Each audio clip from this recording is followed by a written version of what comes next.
आणि स्ट्रॉबेरी पण आहे का? हो, हे बघा स्ट्रॉबेरी. लोक तर म्हणतात स्ट्रॉबेरी महाबळेश्वर शिवाय कुठंच येत नाही. तुम्ही तर पार टेरेसवरती स्ट्रॉबेरी लावून टाकली. पिशवीलायसनी टेरेसवर जावं ना, फळेलायसनी खाली यावं ना, अंजीर खावं नशे, मला पेरू खावं नशे, मला अननस खावं नशे, त्या पाहिजे तवय त्या सीजन मा तरी जायसनी खाऊ शकतात.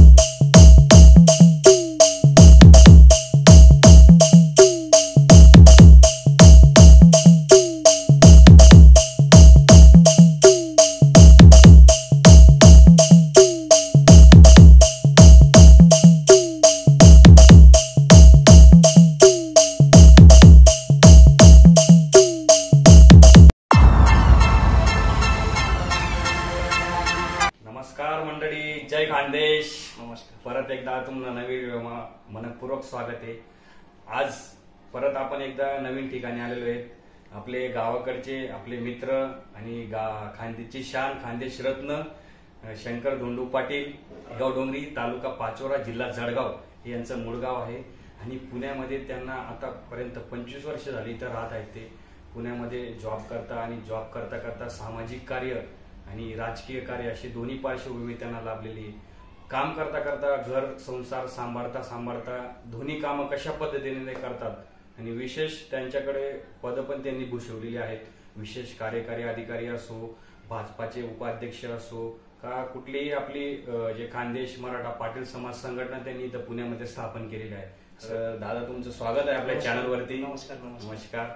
तर आज आपल्या चॅनलवरती तुमची मुलाखत घेणार आहोत. आपले खानदेशी बांधवांसाठी एक मोटिवेशन पर हा व्हिडिओ असणार आहे. तर आपण हा व्हिडिओ ऐराणीमध्ये करणार आहोत. तर मी तुमल्या ऐराणीमा प्रश्न विचारत, दादा तुमचं मूळ गाव कुठलं शे आणि पुण्यामा कितला वर्ष जाणार तुम्ही येल शेत आणि तुमचा परिचय कसा आहे, आतापर्यंत प्रवास कसा राहिना? माझं गाव आहे सातगाव डोंगरी, तालुका पाचोरा, जिल्हा जळगाव. मला 25 वर्ष झाली या ठिकाणी. मी तळेगावले सर्व्हिसले. तळेगावले नोकरी करत असताना या परिसरमा आपला बिजली नगर चिंचवड परिसरमा बराच खानदेशी, जवळजवळ 70-75% खानदेशी लोक आहेत. मग असं मित्रपरिवार वाढत गया. मग वाढत गेल्यानंतर आपण गाव सोडी इकडे येले. मग आपले आणि भाषा कानवर काही गाणं समजा, काही सांस्कृतिक कार्यक्रम वगैरे काय गावकडेच पडेल. मग आम्ही असा विचार काय करूनच नाही की आपण जर आपल्या लोकांसाठी सांस्कृतिक कार्यक्रम आले ठेवत तर बरोबर. मग आम्ही अखिल खानदेश युवा प्रतिष्ठान स्थापन केले 2004 मा. बरोबर. मग त्याला आम्ही संस्थापक अध्यक्ष जाऊ. त्यानंतर आम्ही 2005 मा पुष्पा ठाकूरना आणि जितू नगराळे बरोबर असा एक प्रोग्राम ठेवा. जवळजवळ 20-25 कलाकार होता आणि त्या कार्यक्रमाला जवळजवळ आपला 8 ते 10 खानदेशी बांधव उन्हात म्हणजे आम्हाला चांगलं प्रोत्साहन भेटणं. बरोबर. मग असं करत प्रत्येक वर्षाला आम्ही तो कार्यक्रम लिहित गौत. बरोबर.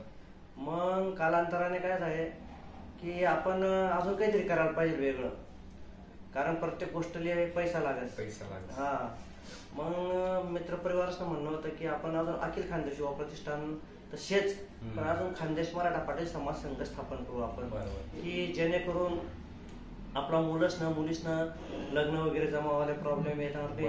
आपण एकत्र कुठेतरी स्नेह संमेलन देऊ, कुठेतरी कार्यक्रम वगैरे असं तसं करत, म्हणजे ज्या आज लग्न वगैरे जमावासाठी ज्या अडचणी येतील त्या अडचणी येणार नाही. आम्ही अखिल खानदेश युवा प्रतिष्ठान नंतर खानदेश मराठा पाटील समाज संघ स्थापन केला. सगळं मित्रपरिवार मिळून प्रवासी राजकीय प्रवास तुमल्या आवड कसं काय निर्माण होणे की बाबा आपण कंपनीमा काम करता करता असा राजकीय आणि सामाजिक कार्य करायला पाहिजे जेणेकरून आपला समाज पुढे जाईल. आणि कशी काय आवड निर्माण होणे, म्हणजे काहीतरी तुम्ही पार्श्वभूमी होईल पुढे पहिले घरमा की कोणीतरी असं काम करेल होतं का तुम्हाला घरमा? आता मला काका होतात गावले मध्ये, मला वडिलांच्या 7 भाऊ आहेत. सगळ्यात मोठा काका ज्या होता त्या 35 वर्ष जवळजवळ डेप्युटी सरपंच होता, लगोपाठ 35 वर्ष. मग ऑटोमॅटिक त्या संस्कार आपल्यावर पडतच, असा तो प्रवास होता. आणि दुसरी गोष्ट आता जे आम्ही खानदेश मराठा पाटील समाज संघ स्थापन करायला आम्हाला अध्यक्ष आहेत महेंद्र पाटील, कार्याध्यक्ष आहेत आम्हाला शरद पाटील, मी सचिव आहे. बरोबर. नंतर उपाध्यक्ष आहेत आपलं शिवाजी पाटील आणि आम्हाला ज्या मार्गदर्शक आहेत त्या पंकज निकम आहेत, भांबरे साहेब आहेत, परत संचालक आहेत आम्हाला प्रदीप शिरसाट आणि देवीदास पाटील. ही आमची जी टीम आहे. कोरोना काळात तुम्हाला माहिती कशी परिस्थिती होती, पण म्हणतस ना ज्यांना दान देवानं त्याची कॅपॅसिटी असते त्याने दान द्यावाने, ज्यांना वेळ देवाने कॅपॅसिटी असते त्याने वेळ देवाने, ज्याला श्रम देवाने त्याने कॅपॅसिटी असते त्याने श्रम देवाना. अजून एक महत्वाचा प्रश्न आहे दादा, तुम्ही पुन्हा यावानंतर म्हणजे आपल्या रोजीरोटीसाठी आपले काम करणं खूप महत्वाचं असतं. तसे दादा ते एका कंपनीमध्ये जॉबले शेतात जॉब करता करता घर संसार सांभाळता सामाजिक कार्य करणं म्हणजे खूप अवघड गोष्ट आहे दादा. म्हणजे दोन्ही गोष्टी कसा मॅच व्हायला पाहिजे. खरं दादा त्यासनं पहिला आदर्श लेवासारखं आहे, कारण की घरले बी वेळ देवाना, परत बाहेरनं सामाजिक कार्य असो काही असो राजकारण असो तटी बी वेळ देवाना. म्हणजे आई कसं काय मॅच करतोस तुम्ही या दोन्ही गोष्ट, कारण की दोन्ही मॅच व्हावं म्हणजे जरा अवघड आहे नाही का. का कुठलीही गोष्ट असू दे इच्छाशक्ती जर असली ना आपलीवाली, मला वेळ भेटत नाही मग मी कसं होईन कसं करू, इच्छाशक्ती पाहिजे पहिला प्रश्न. इच्छाशक्तीनं जोरावर माणूस कोणतीही गोष्ट अशक्य नाहीये. मला त्यांना अनुभव आहे. फर्स्ट असली तर सेकंड घ्यायची, सेकंडला कार्यक्रम असले तर फर्स्ट घ्यायची, दिवसभर कार्यक्रम असला तर नाईट घ्यायची. म्हणजे कष्ट आहेत यामागे असं नाहीये. आणि आमची सगळी टीम जी आहे ती चांगली आहे, त्यामुळे काही अडचणी येत नाही असं नियोजन असतं आमचं. आणि दादांनी एक गोष्ट सांगानी म्हणानी तर दादा त्या म्हणजे त्यासनं कुटुंब ही शेतकरी कुटुंब होतं आणि त्यातले शेती करण्याची खूप आवड होती. बरोबर आवड होती ते, आणि त्यातले काही कारणास्तव फॅमिलीसाठी असू द्या का घरनं उदरनिर्वाहासाठी कोणीतरी एक व्यक्ती पुन्हा महेशनी जॉब करणं असे प्रत्येक स्वप्न असतं. तसं दादांचं स्वप्न होतं त्या पुन्हा महेशनी जॉब करायला लागणार. पण त्यातले कुठेतरी असं वाटे की बाबा काहीतरी करायला पाहिजे, काम करीस नाही काय करणार. त्यांना मग त्यासनी तसं अनुभव लिहिला आणि त्यासनी टेरेसवर अशा छान प्रकारे मस्त त्या शेती गार्डनिंग काही म्हणशात तरी चाली, पण एवढी उत्तम प्रकारे शेती करतस ते दादा करताना आपण जाणी लिहूत. ते तुम्ही दखी राहणार की सगळं हायब्रिड वस्तू आहेत. कुठल्याही भाजीपाला असू द्या का फळे असू द्या, आपले सेंद्रिय जे प्रॉपर पहिले ज्या जुना खते वापरशनी त्या फळे भेटत तशा अर्धे भेटतच नाही. सगळ्या हायब्रिड आणि फवारणी करत राहत. त्या युगमा दादा त्याने एक टेरेसवर मस्तपैकी फळबाग अशी फुलायचे छान छान फळे भाजीपाला असू द्या काय असू द्या, पिशवी लयसनी टेरेसवर जावं ना, फळे लयसनी खाली यावं ना, मस्त भाजीपाला असू द्या का फळे खावाना असू द्या, स्वच्छ आणि ताजे आणि नॅचरली फळे त्यातले खावायला भेटतात दररोज. म्हणजे आई दादा त्यासनं कार्य आहे. आणि पुन्हा सारखं शेती महेशनी असं त्यासनी डोकंला राहायचे की एवढी भारी शेती करायची त्या दादा त्यासनं तोंडी त्यांना आपण जाणीलो नाही. कसं आहे माहितीये का, शेत 10-15 झाडं शेत काही भाजीपाला थोडासा, पण मी काय सांगू तुमच्या अगोदर इच्छाशक्ती पाहिजे. आता तुम्ही कल्पना बी करू शकणार नाही की टेरेसवर मोसंबी येईल म्हणजे सर. आता तुम्ही देखील मोसंबी आहे, नंतर अंजीर आहे, नंतर अनानस आहे, द्राक्ष आहे, नंतर सीताफळ आहे, चिक्कू आहे, डाळिंब आहे, पेरू आहे आणि काही थोडाफार भाजीपाला आहे. आता हाय जर करायला असलं ना तेव्हा आपलं जे किचन म्हटलं जे आयराने मग सांगायचं तुमच्या खरं आपलं खरं आपण ते फेकीत येतच. आणि ते फेकल्यानंतर जर त्याने खत निर्मिती करी तर तेच जर आपण झाड असले ना, म्हणजे ज्या गोष्टी काही पर्यावरणले हानी पोचते ते बी होणार नाही आणि आपले पण उत्पन्न भेटेल. आता मी काय हा प्रयोग थोड्या अडचणी उन्यात थोड्याशा मग इकडे युट्यूबवर देख, मग इकडे तिकडे जरा मित्रमंडळीनं मार्गदर्शन वगैरे करीसन. आता आपला खानदेश म्हणजे जाऊया आपण इकडे येतच तो आपण काय आणतोस तिकडनं ज्वारी बाजरी गहू, मी काय आणत खत नि पोतळी. लोक म्हणतात काय तू धान्य जवळ तू खत लिहिलं, त्यामुळे भरपूर जण प्रयत्न करतोस पण ते आमना येत नाही. तुम्हाला कसं काय असं तसं तसं काही नाहीये. त्याने निघा जर राखी ना तुम्ही जर फवारणी ऐवजी गोमूत्र गाईनं गावरान गाईनं गोमूत्र फवारा त्यानावर आणि शेणखतनं मारा द्यावा तर निघा जर ठीक ना, तर बाहेरना केमिकल युक्त फळ खावाना ऐवजी आपण आपला टेरेस गार्डन करीस फळबाग फुलवू शकतस. आणि तुम्ही देखील राहतात कशी टेरेस बाग फुलायला तर आणि अजून प्रोत्साहन भेटेल आहे ना तुम्हासारखं लोकांना अजून प्रयोग नवीन प्रयोग करत राहा. नक्कीच. आणि त्याने सांगितल्याप्रमाणे म्हणजे कुठलंही प्रकारनं फळे भाजीपाला सगळं दादा टेरेसवर अवेलेबल आहे.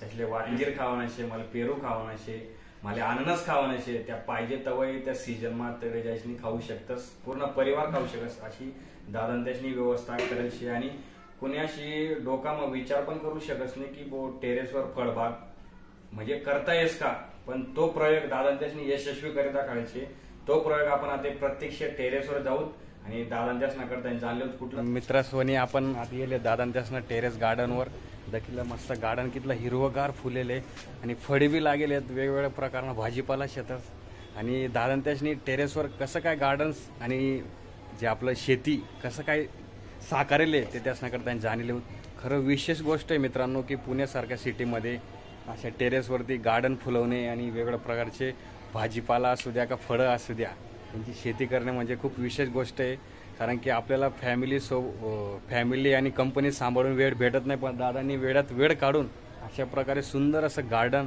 आणि फळ्यांची शेती आणि भाजीपाल्याची शेती इथं साकारलेली आहे तो सॅल्यूट आहे दादांना खरंच आणि खूप आपल्यासारख्या लोकांना शिकण्यासारखी गोष्ट आहे की टेरेसवर कशा प्रकारे गार्डन आणि फळबाग फुलू शकतो आपण नाही का दादा तुम्ही आम्हाला एक पूर्ण तुमचे फळं आहेत कुठल्या कुठल्या प्रकारचे फळं आहेत हे सीताफळ आता बार संपलेला आहे सीताफळांचा बरोबर आता नवीन बार आलेला आहे मेथी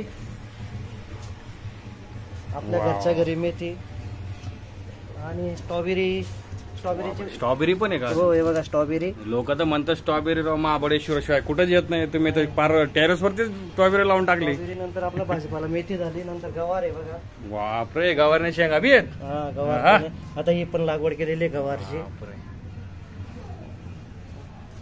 जबरदस्त बरं का दादा आणि कुठल्या प्रकार नाही होय काय औषधी फळे का ते नाही सर्वात जास्त ऑक्सिजन भेटत त्यापासून अरे वा काय नाव काय नेमकं त्या नावाला काय कोथिंबीर आहे इकडे मेन म्हणजे भाज्या मग कोथिंबीर लागत बरं का कोथिंबीर शिवाय चव नाही आणि आपलं देवसाठी फुलं वगैरे लागतात फुलं आणि डाळिंब आता एक सीझन संपला डाळिंबला आता दुसरा सीझन चालू आहे फुलं लागेलच तुम्ही देखील राहणार बरोबर 50-60-70 फुलं असे तसंच असं डाळिंब लागेल माहिती का या डाळिंब अरे वा असं शे आपलं एकूण तेवढाच आपला विरंगुळा व सकाळी पक्षी येतस चिवचिवाट आपला अर्धा एक तास तेव्हा टाइमपास होईतास आपले फळं बी भेटतस आपले भाजीपाला बी भेटतस अरे वा आणि खत सुद्धा निर्मिती मी करस आधीच सेंद्रिय खत तयार करा आमले एखादं फळ खावायला भेटी का आज भेटेल ना कुठलं फळ खाऊ गायशात आमले असते अंजीर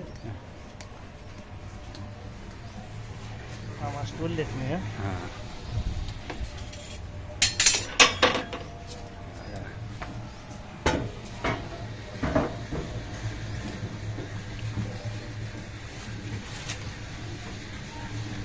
अरे वा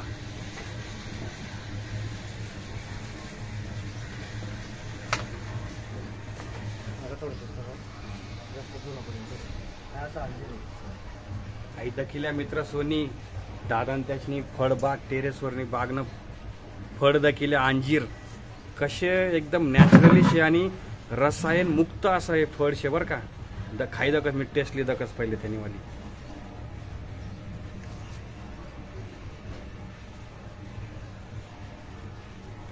अस्सल रसायन मुक्त फळ आता आम्ही कायमच खातच चांगलं आहे अंजीर चांगलं आहे शरीरासाठी अंजीर बाहेरून आणण्यापेक्षा बरं आहे आपलं वालं खरंच मानणं पडेल 2-3 किलो फळ अंजीर नाही जातं आणि थोड्याच दिवसात आपलं द्राक्ष चालू होते नक्कीच म्हणजे कुठलीही गोष्टीने जर आवड राहिली तर त्या आवडणं कसं प्रकारे करी यावाना आवडणं कसं प्रकारे बरं काय म्हणतो बोला ते आपलं शंकर दादान त्याची जी टेरेसवर मस्त गार्डन करेल फळबाग शे भाजीपाला आणि शेती शे मस्त दखिली ती खूप छान वाटणं खूप छान अनुभव आहे ना दादान त्याचं कार्य बी खूप मान आहे म्हणजे आपलं दैनंदिनी करता त्याची आवड निर्माण करेल आणि ती जोपाशी राहणार त्या छान प्रकारे मस्त गार्डन आहेत आणि दादान त्याचं डोकं अजून भरपूर सारा प्लॅन आहेत त्या प्लॅन यशस्वी व्हायला पाहिजे अशी आम्हाला चॅनलतर्फे तुमच्या दादा शुभेच्छा देस आणि तुमनं ज्या मन माझ्या स्वप्न आहे त्या नक्की सगळं पूर्ण होत आणि दादान त्याची भेट ज्याच्यामुळे आपल्या घडी येले आज ते आपला मित्र अशोक माडी साहेब या माडी साहेब राम राम जय खानदेश कानबाई माता की जय माडी साहेब काय सांगा तुम्ही आज दादा त्याची भेट घडाई आणली ती आपल्या चॅनलवर आणि लोकेशला बी मार्गदर्शन करा ना दादा त्या आता तुमचा जो खानदेश RP ब्लॉग चॅनल आहे यावर आपण नवीन असं सुचवलं मला की ज्या गाव सोडीसन येईल पुन्हा आणि जॉब करता करता सामाजिक कार्य सांस्कृतिक आपल्या आयर आणि मायमावली बचाडण काम भाऊसनी अशीच प्रगती हो आई म्हणी आपली कानबाई माताले बटा करतून विनंती आहे. बोला जय कानबाई माता की जय, कनेर राजा की जय. धन्यवाद मित्रांनो. सो व्हिडिओचा आपण एंड करतोय. तर हा व्हिडिओ तुमले आवडणं होई दादा त्यासनं कार्य तुमले आवडणं होई ते नक्की दादा त्यासनं करताना आपण एक चांगली गोष्ट शिकासारखी आज की कंपनीमा काम करता करता घर संसार सांभाळता अशा प्रकारे ते आवड जोपाशी राहणार तशीच आवड तुम्ही बी जोपाडू शकता. दादा तुम्हीच सांगा तुम्हाला भाषा बटाटले काही नाही, काही अवघड नाही. आपण शेतकरीसनं पोरं आहेत, सगळं आपल्यासाठी आहे, काही विशेष नाही. आपण बरोबर आणि पुन्हा जेवढा येईल तेवढा शेतकरीसनं पोरं आहेत. बरोबर. आणि कुठेतरी आपला विरंगाव व्हावा. जर तुम्ही जागा असेल तर प्रयोग करायला काही हरकत नाही. शेण लेवानं माती लेवानी एकत्र करावानं मिक्स करानं खाली पाला 5 टाकानं 25% 75% माती टाकानी आणि तेव्हा झाडं लावाना. 1 दिवस ना आडे पाणी देवानं. काही मोठं विशेष नाहीये. तरी तुम्ही पण हा प्रयोग करू शकताच आणि काही मार्गदर्शन लागणार तर मी शेअर दादा. नमस्कार.